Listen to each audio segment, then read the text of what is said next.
Congress party ఆనాడు అనేక మంది సామాజికవేత్తలతో చర్చించి ఉపాధి హామీ గ్రామీణ ప్రాంతాల్లో ప్రజలకు ఒక లైఫ్ లైన్ లాగా తీసుకొచ్చింది.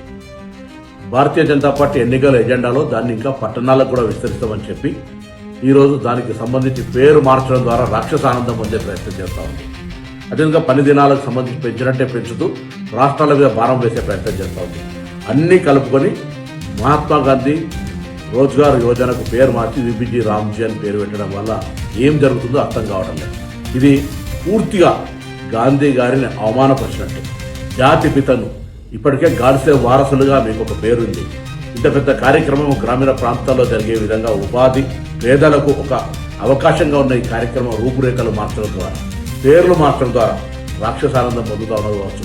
తిరిగి కాంగ్రెస్ పార్టీ అధికారంలోకి వస్తుంది. తిరిగి జాతిపిత మహాత్మా గాంధీ గారి పేరు పెట్టుకుంటాం. తిరిగి పేదలకు సంబంధించినటువంటి గ్రామీణ ప్రాంతాలకే కాదు, అవసరమైనటువంటి పట్టణ ప్రాంతాలకు కూడా విస్తరించే ప్రయత్నం చేస్తాం. ఇది దేశంలో ఒక వెన్నెముక లాంటి లైఫ్ లైన్ పేదలందరికీ.